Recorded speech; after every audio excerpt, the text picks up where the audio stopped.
say it differently. Does not mean that all truth claims are true. It's as simple as that. Yeah. You have a lawyer who is arguing a case, and you have another lawyer who is arguing the opposite. Correct?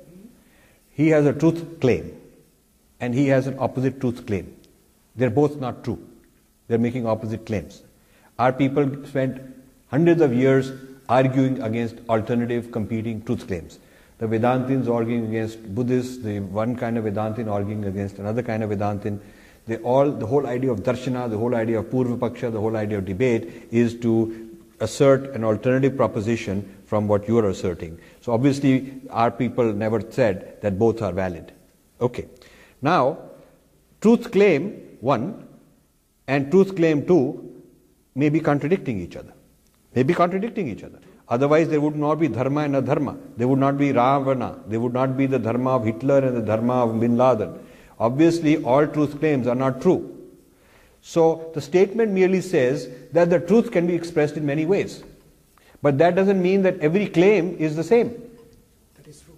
You follow what I'm saying? You don't need any Sanskrit, you don't need a translation. It is 101 logic which is being violated when people say that the meaning of one truth can be said in many ways is that every single claim of everybody must be true. Do you follow what I'm saying? Yes, I do. So don't complicate it by bringing Sanskrit and translation into it. Show people that this is an illogical application. It's an illogical application. Yeah. Because one truth can be said in 50 ways. That doesn't mean that all the 5 million claims are all valid. Yeah? So truth is one, people call it by many names, absolutely. But there is also many falsehoods. All the claims are not necessarily true. Yeah? So there is a diagram here of truth claims which are true. So this truth can be expressed in many ways. All of them, that's all the Rig Veda is saying.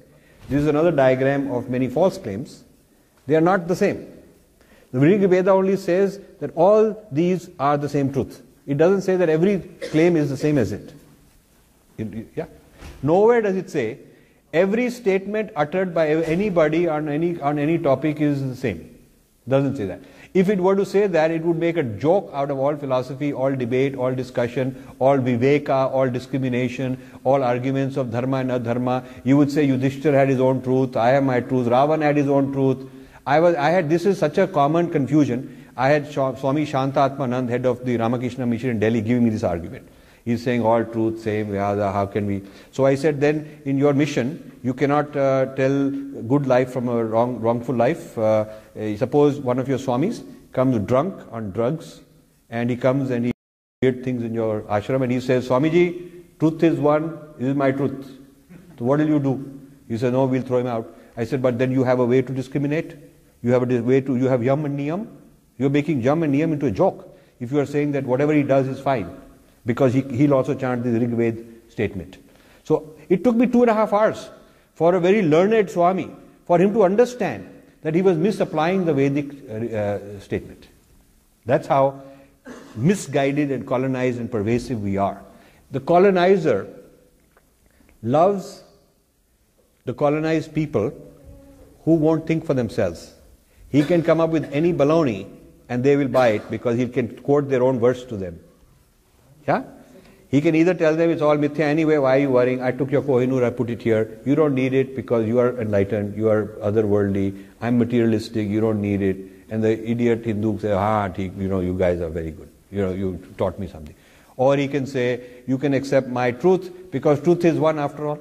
So this business of totally confusing our people has become very pervasive, I would say. I think we will stop.